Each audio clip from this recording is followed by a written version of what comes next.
welcome to this month's lecture. And it's my pleasure to introduce today's speaker, Dr. Sally Rudmann. After serving in a number of technical and administrative roles as a clinical laboratory scientist and a specialist in blood banking and transfusion medicine, Sally joined the faculty of the School of Allied Medical Professions, now called the School of Health and Rehabilitation Sciences, in the College of Medicine in 1983. She maintained an active research program investigating expert problem solving and medical error. Her research in blood banking and transfusion is widely published in books, book chapters, and peer-reviewed journals. Sally taught and advised undergraduate professional and graduate students and served as the division director for the Medical Technology Division and as program director for the Medical Laboratory Science Accredited Program. She was actively involved in service at local and national levels in her professional organization, American Association of Blood Banks, where she served on the standards committee setting clinical technical standards for the practice of transfusion medicine. Sally represented this College of Medicine in the University Senate, where she served on a number of committees, including steering, rules, compensation and benefits, and the Committee on Academic Freedom and Responsibility. She was elected as chair of faculty council and served as the secretary of the faculty. She received a number of recognitions for her teaching and service, including the College of Medicine Excellence in Teaching Award and the Faculty Award for Distinguished University Service. Sally was appointed as the Faculty Ombudsman in August of 2017, providing university faculty with an avenue for alternative dispute resolution. Today, Dr. Rudmann will present Conflict Resolution in Academe, Reflections of a University Ombudsman.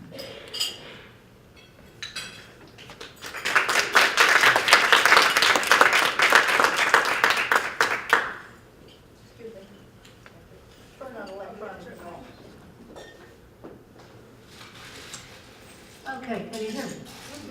Can everybody hear me? Okay, all right. Clearly, from the introduction, you know that I'm not going to be talking about blood banking and transfusion medicine. I was fortunate enough to have a wonderful career here at the university, part of which was my experiences in university governance. And I think that is why I got recruited a little bit to serve as faculty ombudsman and ended up taking on the position of ombudsperson in 2017. So it's been about a year and 3 quarters.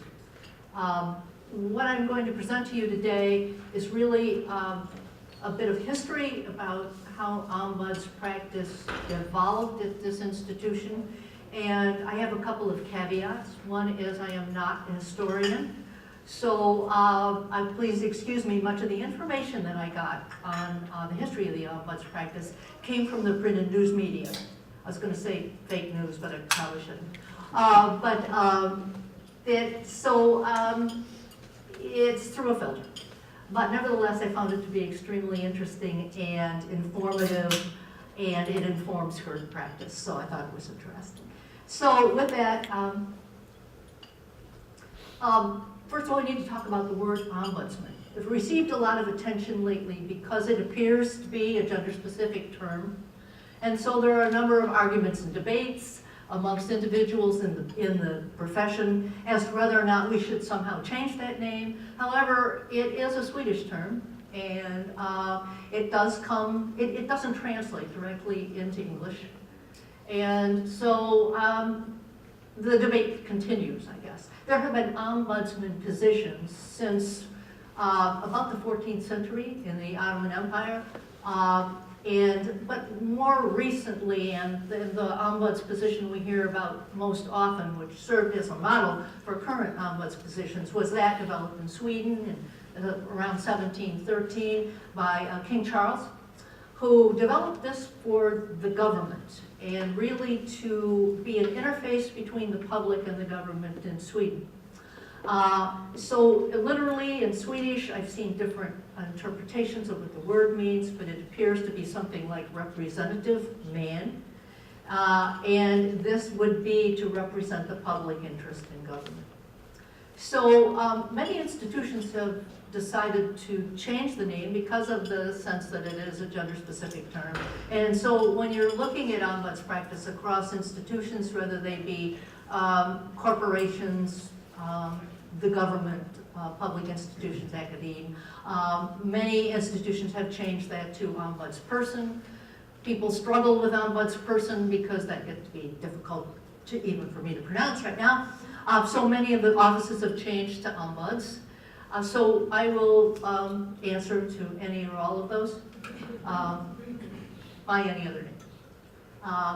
There is now an association of ombudspersons. In 2005, a couple of smaller professional organizations coalesced to develop the International Ombudsman Association. And this has been a tremendous benefit to the practice, the ombuds practice in all institutions. And the IOA, as they are called, has defined and classified both categories of ombuds practice as well as principles and practice by which ombuds offices should subscribe. So there are three, according to the International Association of Ombudsmen, or International Ombudsman Association. One is the classical ombudsman. The classical ombudsman is that interface between the public and government. And typically this would be the model in Sweden, as well as in Australia. This individual is an advocate, although is considered to be a classical ombudsman by definition. Then there is an advocate ombudsman. This is by the name, obviously the person who who advocates for one particular group. And so it could be patients in a medical care facility, it could be the public in a particular setting, it could be employees in a work setting.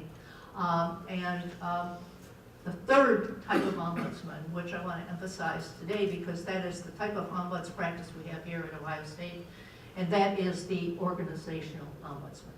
And I think the key word here in ombuds practice is the second word in the definition, which is neutral. So the ombudsman here, the organizational ombudsman, serves as a neutral party who facilitates conflict resolution for one or more constituents. And we'll spend a little time, I sort of tell you about some of the institutions, our peer institutions, and how they approach ombuds practice and how that might compare with Ohio State. So academic ombudsmen are generally organizational ombuds. Principally, they serve one or more of the constituents at a university campus, so faculty, graduate students, undergraduate students, or staff. And that would exclude staff who are classified civil service, all other staff. OSU is unique, and I think this is sort of interesting to point out, and I don't know that everybody at the institution is aware of the fact that in our College of Medicine, we have an additional ombuds person who serves exclusively for the house staff at university hospitals. So there are actually two ombudsmen serving on the campus, and one of them is in the College of Medicine. And again, the professional organization is the International Ombudsman Association. Does a lot of continuing education and a lot of clarification. So I'm going to call organizational ombudsman OOs.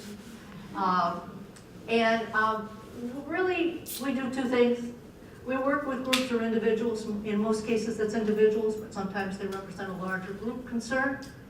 And do a couple of things, but one of them is to listen, to clarify their concerns, and then to attempt to identify options for the solution of those concerns and help the individual work through those options. The bigger picture, and I think the one that I find very fascinating after being in this position for about 1 year and 3 quarters, is that the trends, the kinds of problems that come to your office, the kinds of issues that faculty face, and I am a faculty ombudsman, are symptomatic of some larger institutional, I don't want to say problems, but concerns, areas where the institution hasn't clearly articulated a policy or a procedure, areas where there is concern and in some cases where options are difficult to identify in terms of solutions. So the ombuds person in an institution like Ohio State University can identify these systematic trends and then bring them, not being a decision maker myself, bring them to those individuals who are decision makers at the university with an attempt to have a conversation and vet those issues. So there are 4 principles of practice that the International Ombudsman Association has identified and that relate to almost all of the ombuds practices that have been identified in institutions of higher education. So most of us practice according to these principles. And they aren't any particular order of importance. I didn't know what order to put them in, so I sort of randomized them. The first one is informality, and this is maybe a little hard to, and in some cases can be problematic. It's interesting, but the ombuds does not participate in any formal grievance or rule-based process at the institution. So, as an example, the 04 process, or a grievance process, or any of those things. Step back and I'm not involved in any of those, and that's informality. Neutrality this is just a statement that the ombudsperson at this institution, and in most, does not advocate for any group or individual. And so I'm a faculty ombudsman, but not a faculty advocate. So in that role, I am a neutral listener. Confidentiality, this is an interesting and complex question, and there are legal issues obviously associated with this. But for the most part, the Office of Ombudsman, the Ombudsman's Office, operates in such a way that individuals coming can be assured of the, at least privacy, but confidentiality of the information. And we do this by keeping identities private and very importantly, not creating any record. So I don't create a record, with the exception of my own personal notes, which aren't discoverable, and then those notes are destroyed after our conversation, and I use them to provoke my memory is what I do. But with that exception, I don't keep any record, so there's no record keeping. And I'll get back to this a little while later, because although that's a tremendous advantage, it also is a bit of a quandary. Last but not least, independence. So the office exists, it doesn't exist. You couldn't find it on a university's organizational chart, which again, too, is very important in the sense that it's not an administrative office. And so one can be assured that it can maintain other qualities of informality and confidentiality and so forth. But in the same sense, when I talk a little bit about how you report about yourself, it becomes complicated. So that's how I work. In case you have, please, if you would, I think it would probably be easier if we hold questions to the end. I'm going to try to be sort of quick and get through this, and then hopefully we'll have a little bit of time for some conversation. So what I do is I listen. I try to remain non-judgmental as much as any human being can.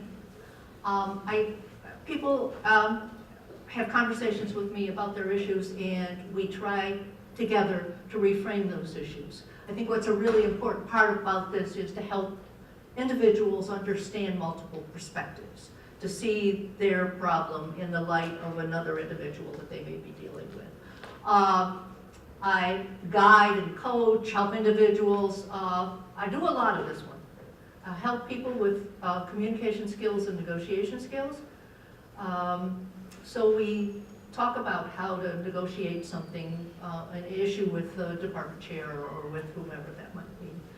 I spent some time, as Jack Rawle, I'm sorry he's not here, was the first faculty ombudsman, said he spent a lot of time correcting emails before they were sent out or making comment on emails. I do that a lot to avoid the red flag.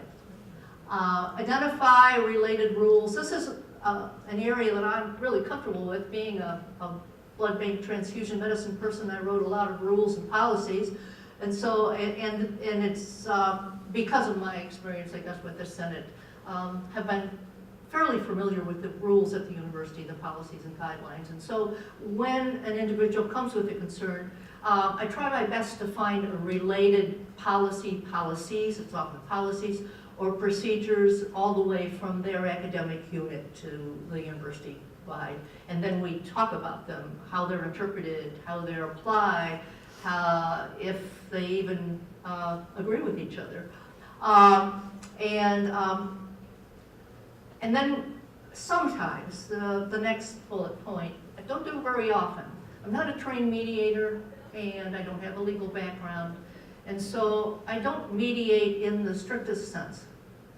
But I do mediate what I call small M mediation. And there are occasional situations in which I may involve myself in a conversation between two people, two individuals, or two groups of individuals to try to facilitate some sort of negotiated agreement.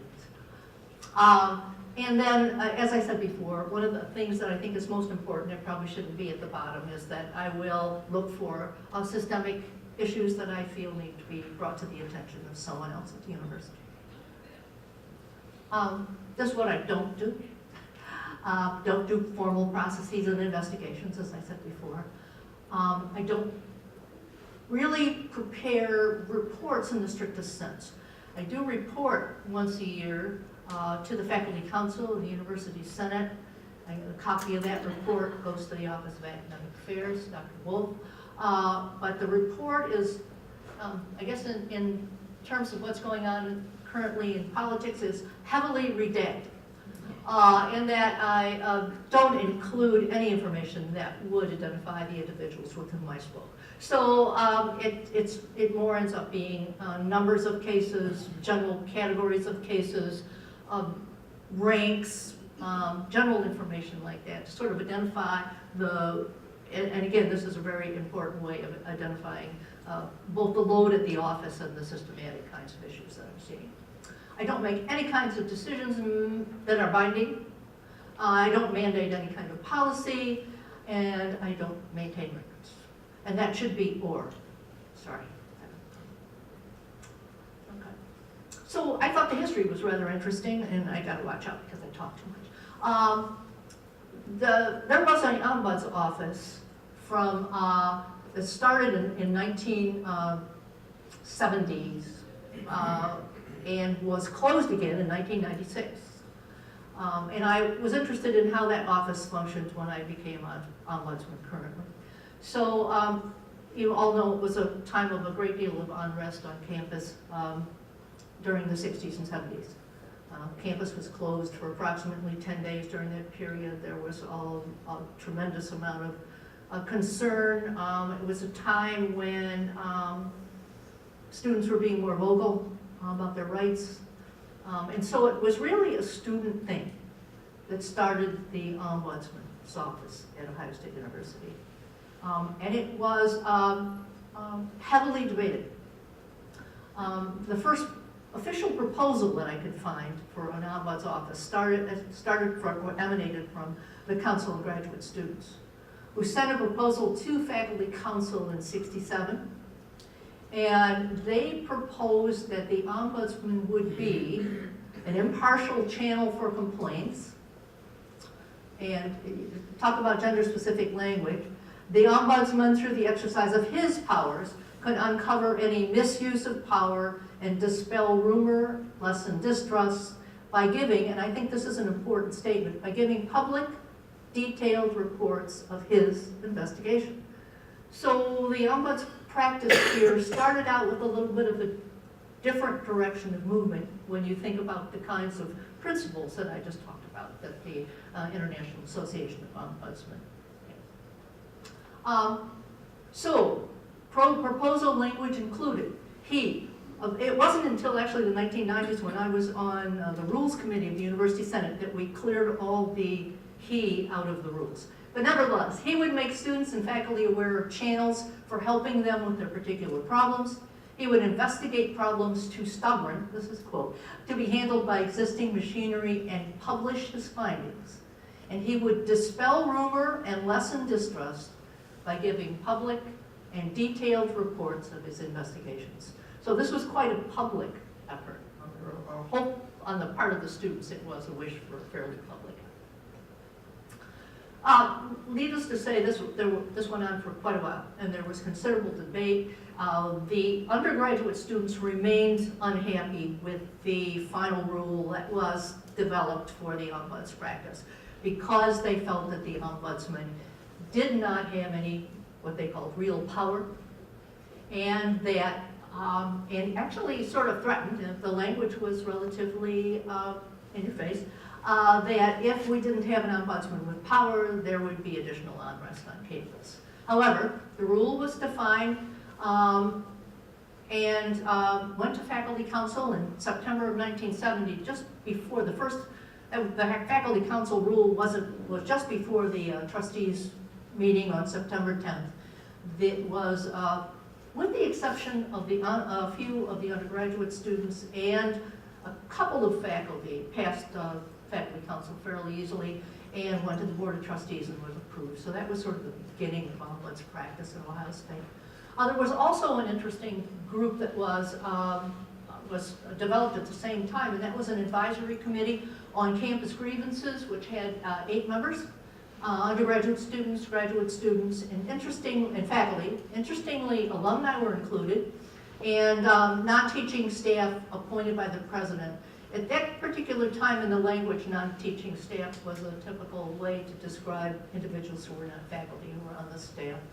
And the committee was developed to serve in an advisory capacity to the ombudsperson, and also was the group that recommended the slate for the selection of ombuds individual, and which was a presidential appointment.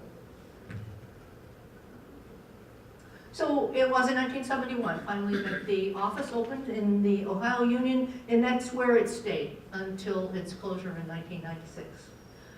There was a satellite ombuds office, but that was closed. There was always an office in the Ohio Union. And some of you here in the audience may be aware of ombuds services at that time, so your comments would be useful at the end.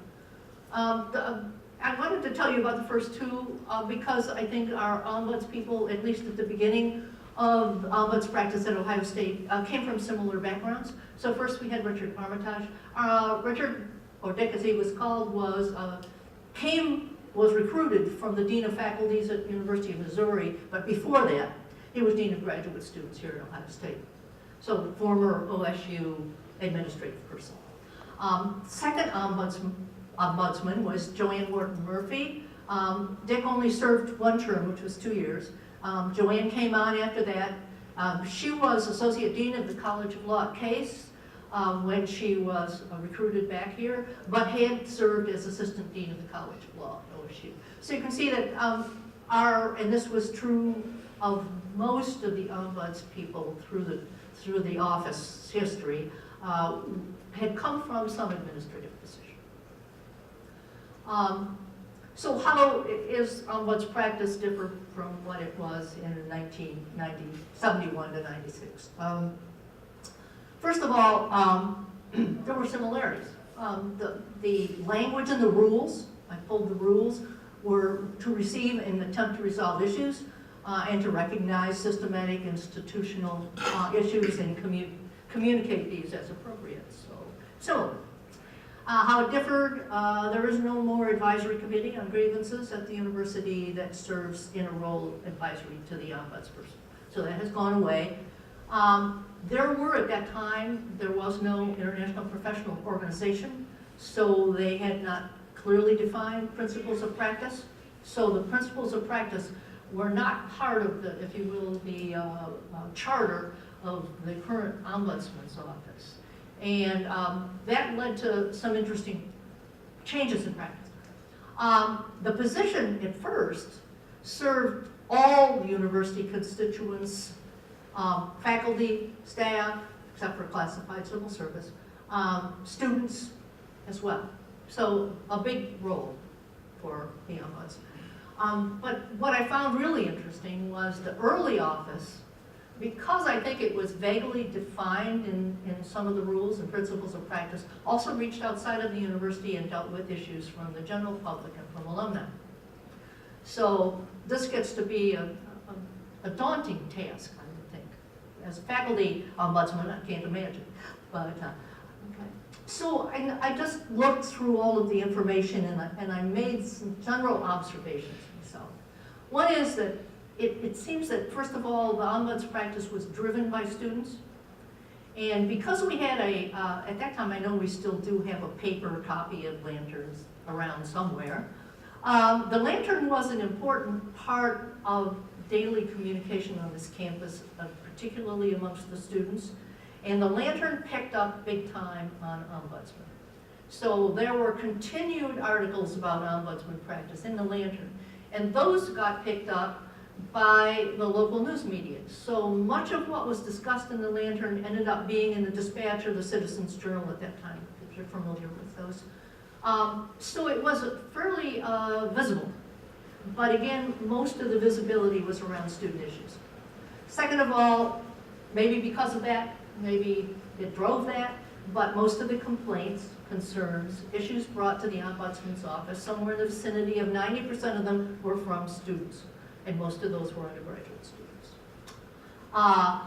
Most concerns were, I don't want to say unimportant, but they were certainly at the red tape level. It's sort of, how do I navigate the system at Ohio State University, because I don't know who to go to for X, or I don't know what to do about Y. And so they were grades and registration and curriculum. It's amazing how much the Ombuds office got involved in recommending curricular changes. Dorm issues, and of course the big two, parking and athletic teams. I think because we didn't have standards of practice articulated well at that point, and the rules that defined the ombuds practice were vague, to say the least. You pretty much saw what was said. How the office functioned was really up to the individuals in the office. And so I found that as I looked through the office over history, that the practices changed substantially. And the background of the individual led a lot to sort of how they focused their ombuds practice. A bottom line was it seemed far more administrative, and I think it was, in nature than ombudsman practices at Ohio State now. And so if I were to reflect at other institutions and try to find a similar administrative kind of function, I would say it was more like a dean of students. And was clearly part of the administrative structure.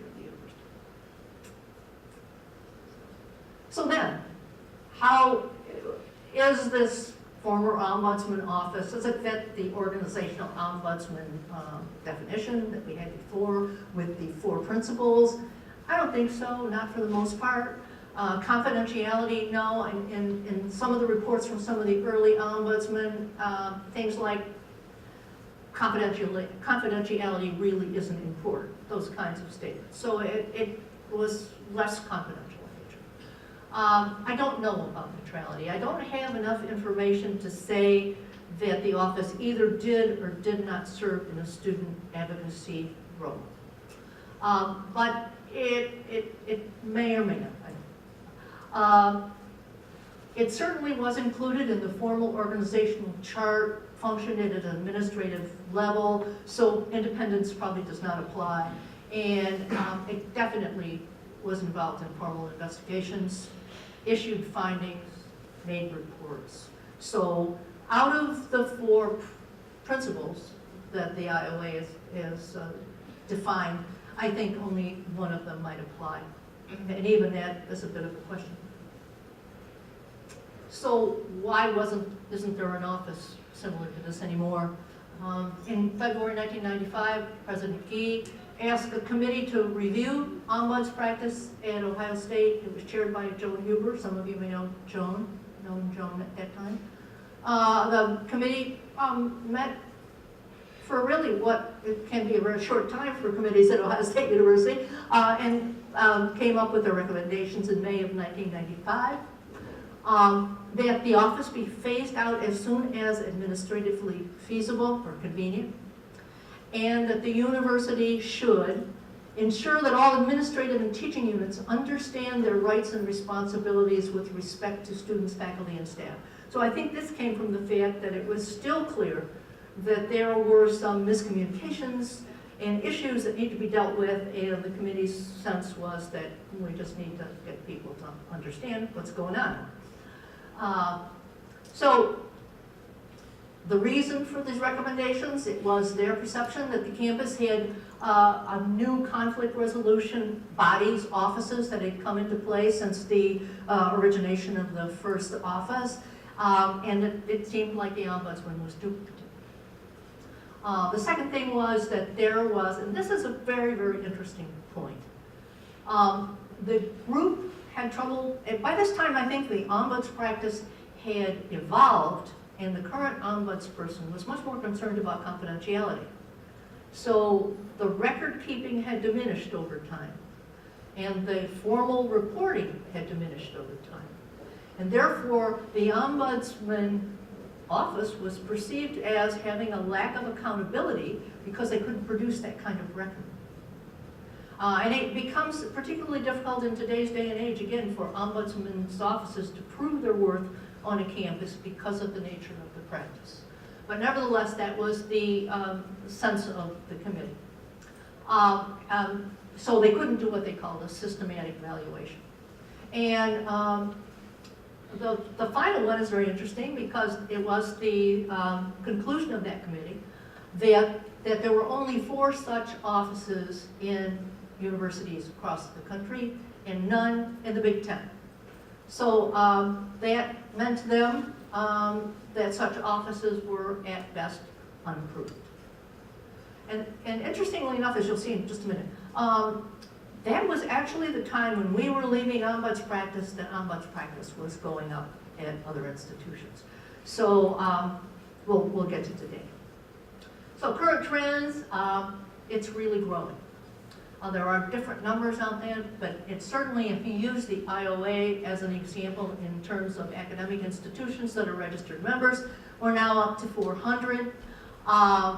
It appears that some attempt at alternative dispute resolution before disputes become onerous, before they become litigious, is an important driver of ombuds practice. And so institutions, and not just academic institutions, but academic institutions are forming ombuds office more.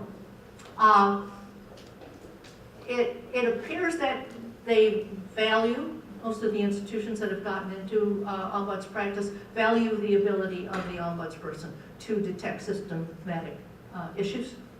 And there's a sort of less formal, more qualitative, I guess, issue why ombuds practice is important, and that is the feeling of many that it facilitates a broader understanding of the workplace climate in the institution, and probably is a bit more in line with many of those principles that academic institutions say that they value.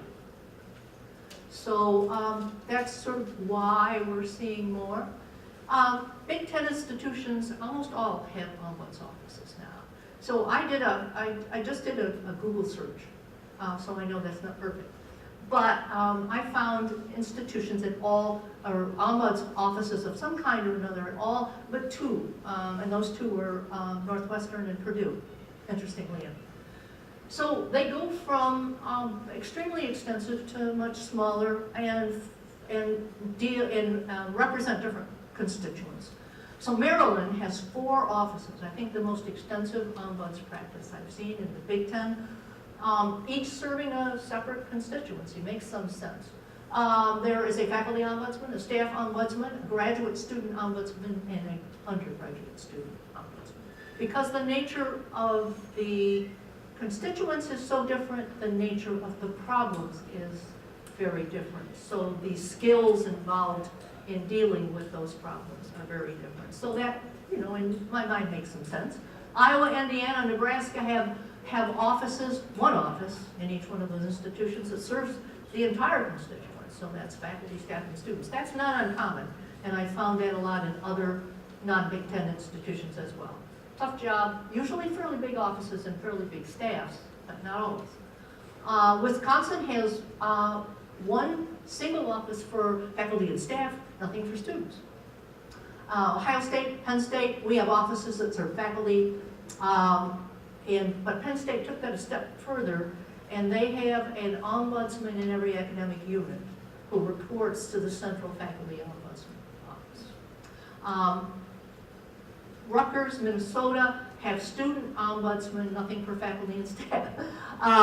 And as I said before, Purdue and Northwestern don't have ombuds office. So it's really a variety of practices out there. And I'm not up here to tell you which is better or which is worse, but there is certainly a variety.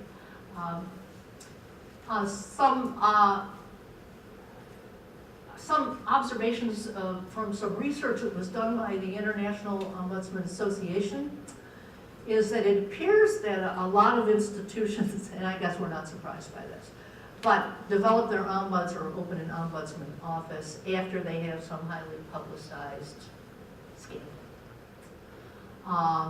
conflict. And the offices are generally successful if there's somebody on campus who's an influential champion for that office and works through a working committee with all of the stakeholders involved. In all of the cases in this survey that was done by IOA, and that was in 2012,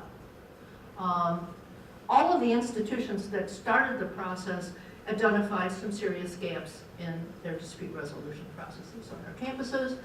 And I think this is something that I recognize, and that's the fact that since the IOA has developed those principles of practice, and that was in 2005, that has made it easier for institutions to structure and develop ombudsman programs.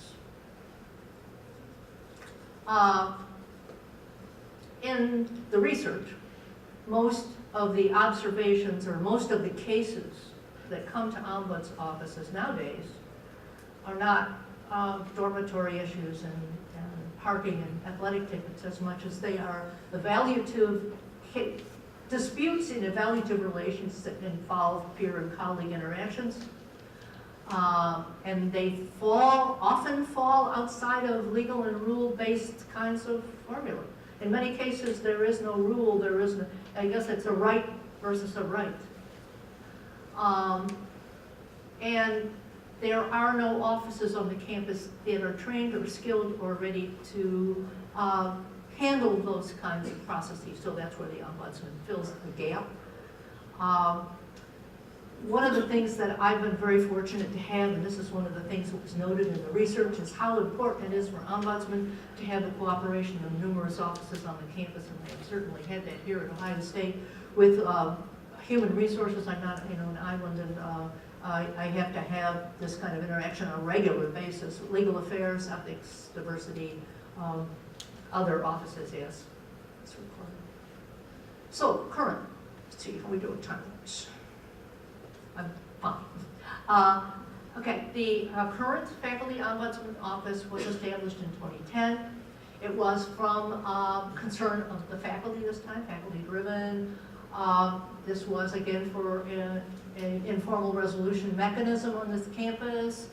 The Ombudsman is a presidential appointment in the formal way.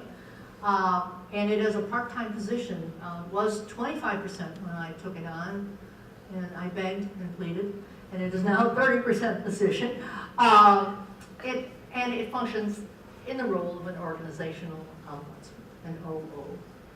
We use the principles of IOA or IAO, that should be IOA, the International Ombudsman Association, and I am a member of the International Ombudsman Association, but I also had the, I think, very helpful opportunity to serve on a committee called University Policy Review Committee. And although that sounds terribly onerous, It is the committee at this university that reviews all policies. And there's really no better way to become familiar with the policies and procedures and how they are interpreted and what the wording means and the debates around them and the dialogue and the input than to sit on this committee. So being a rules kind of person works well for me. Okay. I guess I think I said this before, but at Ohio State, we don't have a similar position for staff or for students. The duties are in the faculty rules. This time they're not gender specific. And this is essentially what it says. Helping faculty assess the viability of complaints and issues, direct faculty to appropriate offices, to appropriate policies and rules as they apply, to serve as an informal mediator if necessary. So, in the last year, which was my first year, 2017-18, I saw about 50 faculty visitors, but had over 225 interactions. That would be face-to-face meetings, phone calls. Outside of that, an awful lot of homework on my part. The faculty came from everywhere. 11 colleges, 3 of the regional campuses, all ranks, all types of appointments, from complex clinical appointments in the College of Medicine, lecturers, to full professors. Many of the full professors who came had additional administrative functions or chairs. There were a lot of, I don't have the percent with me, but there were a large percentage of full professors in the number of individuals who came to me. And again, most of the, as the research would suggest, most of the interactions I had were evaluative kinds of things. So evaluative is in many cases P&T, annual eval, salary, those kinds of things where one individual or a group of individuals is evaluating the worth or the merit or the promotability or whatever word you want to use of another individual, and there is some discord. And communication issues, and that is part of evaluative, but not all, because we have a lot of communication issues that are not evaluative in nature, and it's people interacting with people. So here's some examples. In terms of faculty conflicts with administration, I see inconsistent evaluative feedback, chair not evaluating faculty as prescribed, at least annually, or failure to meet person to person, those kinds of things. Failure to follow or even to have a pattern of administration in a department or a college. Perceived bias or discrimination on the part of the individual who's being evaluated. Failure to follow policies that are written. Failure to communicate effectively and respect privacy. Respect privacy, I mean, we have taken on a world of electronic communications, and I think we should probably get rid of that thing that's called reply to all. But suddenly our communications become shared with a lot of people. And in many cases, the conflict came from situations in which that information should not have been shared. Salary negotiations on perceived inequity, perceived lack of respect, and workload disputes. So those are just some of the categories. Conflicts with students, not as many, interestingly, but in a category that I see the most would be conflicts between faculty and graduate students in that relationship, complex relationship. Non-collegial behaviors, abrasive language, failure again to follow rules and guidelines, bullying, harassment, probably fits in the non-collegial behaviors, and again, poor communication. Failure to communicate is often the situation. I did something, but I didn't tell you I did it, or I didn't tell you why I did it, or we didn't sit down and talk about it before I did it, kind of things. And then I get a lot of requests for, can you tell me about this? Is there a rule for this? Can you tell me what the appropriate procedure is for this? And so in some cases, that's benefits, HR things. Salary, appeal process seems to be a sticking point.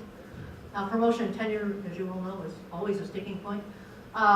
Graduate student policies, especially those that are not clearly articulated.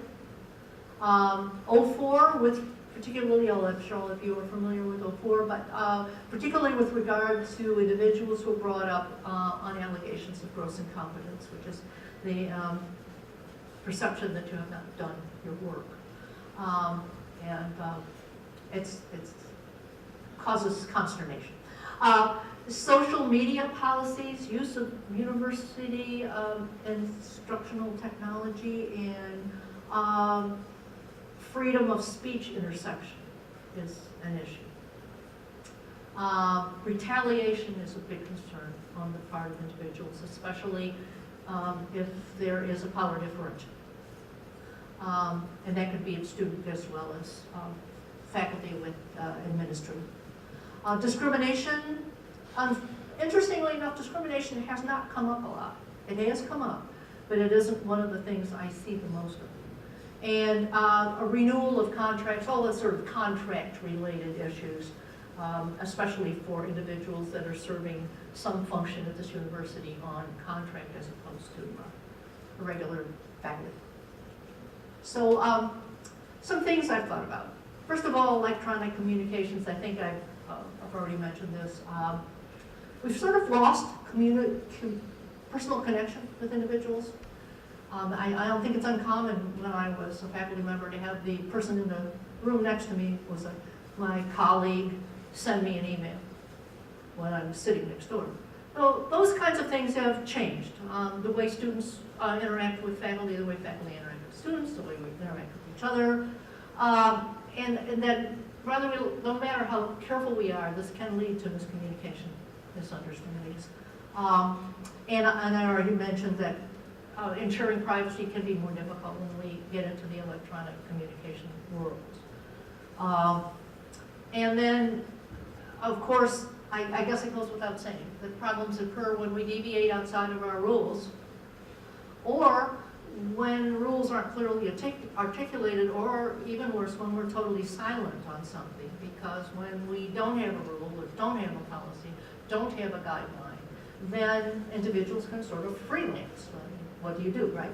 And when you freelance, then you lead to a sort of unfair application of what you did last time and what you do this time. So that can be an issue. Even when the rules and policies are well articulated, there can be perception of unfair application of those. So, with that said, I wanted to bring up one more thing before we talk to Brutus here. I found a couple of very interesting things, but the first ombudsman at Cornell University in 1970 was an amazing woman, an advocate for women. Her name was Alice Cooke. And Alice said she has an autobiography, that when she was appointed as ombuds, that she just was strongly challenged and only marginally prepared. And I'm with Alice. But it appears that the basic tenets of practice then at Cornell are still adhered to today, which are the ones we talked about here. And even though there are some associated problems with communication, with demonstrating our effectiveness, with demonstrating the efficiency or cost effectiveness of a department, that most ombuds practices continue to feel that the way that is practiced in today's institutions is an important piece of the picture. So with that, what would you like to know about ombuds? First of all, it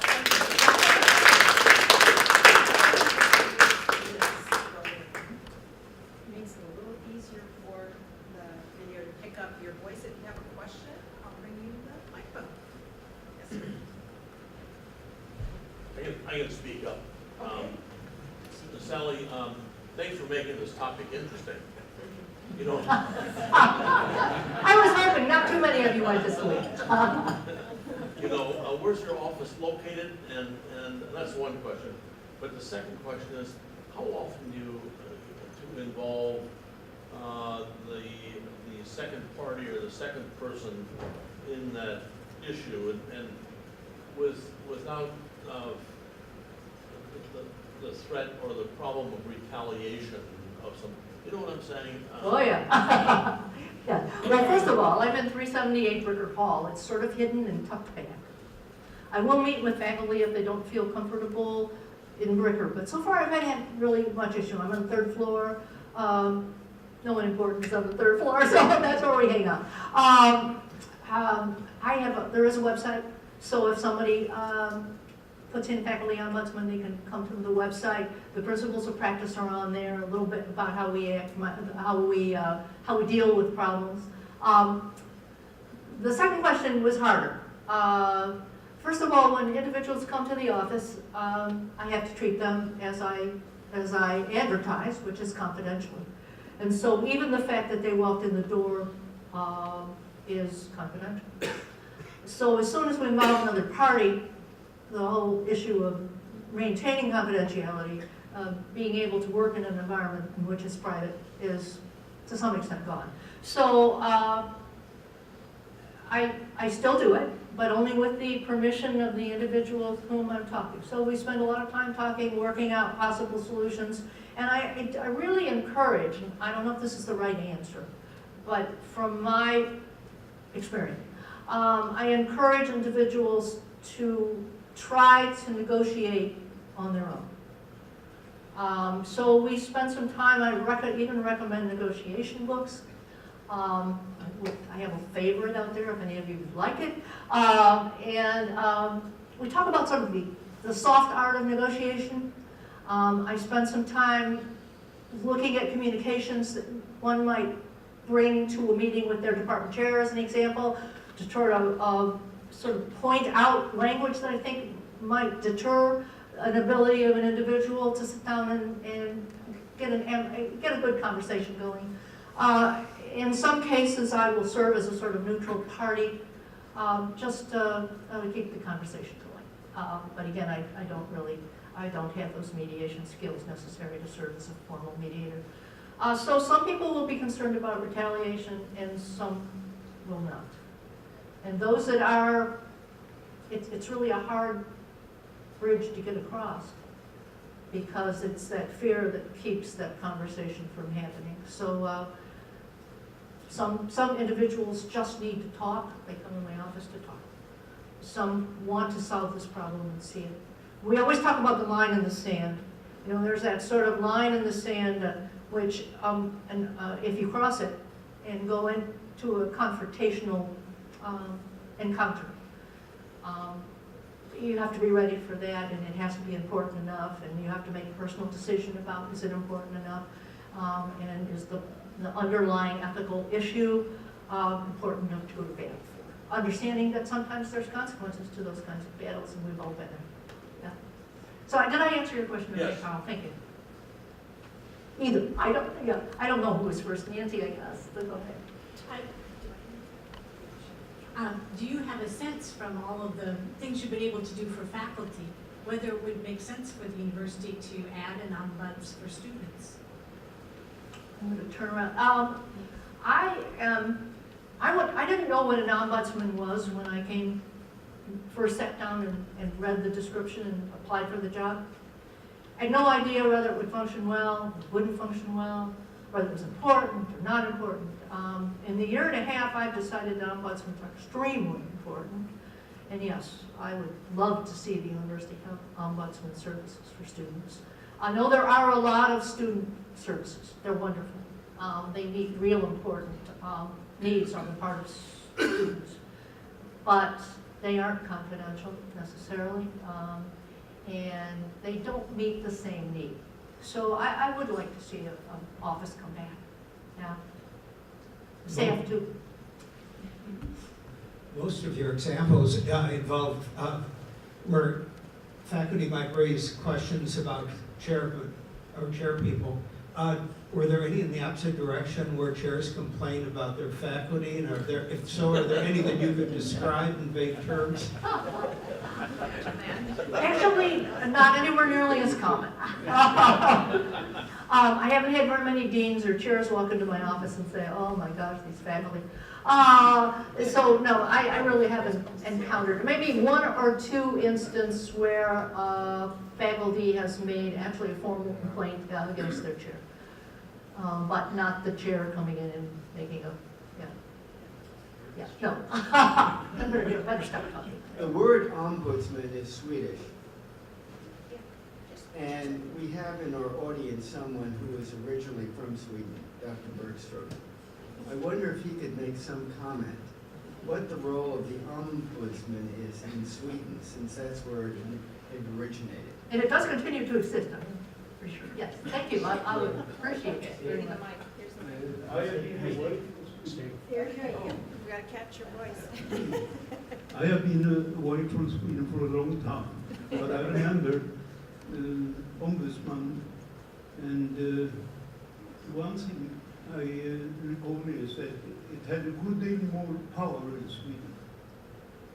It could issue statements and so on, and it had to be followed. So they are important persons Yes. in conflict. And my impression has been it's been successful. Yeah, Yes.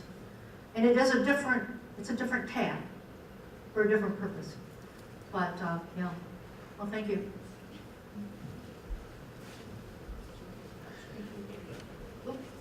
It's coming over next. There's some questions on this side. Okay. I have a question about neutrality, because that term, I think, is slippery. And even some of the examples you gave, tweaking emails, or the fact that the person is appointed by the president, and for me, that still seems to be positioned in a certain way. And so I understand what you're saying when you say that you are mandated to be neutral, because as someone who has chaired 3 departments, I know that there are times when to answer something, I want to be neutral. But at the same time, even your, like if you're talking to someone, your gestures and everything can be read by them in a different way. So I would imagine that, first of all, you have a number of people who come to you who might be surprised that you're supposed to be neutral. Because as a faculty member, if I had a choice between going to someone who is mandated to be neutral and someone else, whether that person is a senior colleague or a chair or a dean or a provost, who could elect to be neutral, depending on what I say, or could actually take a stance, I would go to the latter. I would be a bit surprised if some people choose to go to a position of power or someone who makes, and actually I direct people in such a way. So I might be, hopefully, the ombudsman is the first person, not always the case, but here's early underpinnings of conflict. And unless it's, again, it's hard to talk in generalities. Some of them are very personal one-on-one issues that can be solved at a local level.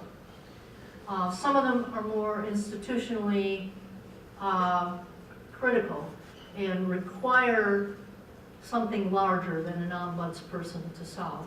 And that's when the individual in my office has to give me permission to talk to someone else or to arrange for a meeting with someone that has an administrative position at the university who can make a decision, or someone that is in an office that deals with the formal processes, grievance, whatever that might be. So in some cases, it's human resources. In some cases, it's the Office of Academic Affairs. Yeah. Did I answer your question okay? Yes, and I think what you were saying about evaluative relationships speaks to it, too. Okay, thank you. Thank you for your comments about how you keep records, which means, because I thought I heard you say you destroy them. But it seems to me that sometimes as regards something that's ongoing or what you want to have a memory about, you might keep group notes. And as a consequence, those are also discoverable. So my question is, has there been any litigation for which that kind of information was requested of you? Well, since I have no information, I have not been involved in any kind of litigation. Maybe this is something that I'm going to point to Nancy could talk about.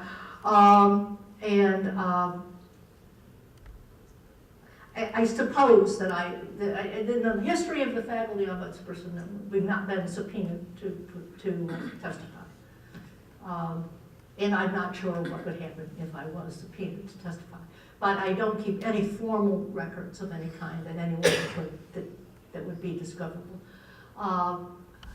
The only thing I keep is what I call my skeleton records, and those are records of, I do it a little bit like my research, where I didn't identify the results with the individuals in the research. So I do have a list of names, but I get rid of those rather quickly, and none of the information about that. I keep just what I need to report, which is how many people have come to me, generally where they come from in terms of colleges, not necessarily departments, because that might identify people. So I don't know if I can answer your question directly, because I haven't had experience with, actually with a litigation. Well, you've answered it. I would run really quickly to the legal affairs people who know how to stay. All right, I think we have time for one more question, then I'm going to ask you to stay, because I know more people have questions. I'd just like to know if you have any involvement or if you ever send people to the Title IX office. Yes, often. Yes, and I spent a lot of time trying to understand all of the issues. So one of the things that I did when I first came, and I keep renewing, is my own continuing education in terms of what is Title IX all about, what are my responsibilities, and all of the other legal and procedural issues that might relate to a question that comes to my office. And then I have to go out and relearn. And the whole idea of not keeping records is really a pain for the ombudsman, who doesn't necessarily have the longest memory in the world. So it takes me a little while sometimes to update my information, but I think it's the way to go. Well, at that point, we'll stop because we have a brief business meeting, but we want to thank you very much for an interesting talk. Thank you. And answering our questions.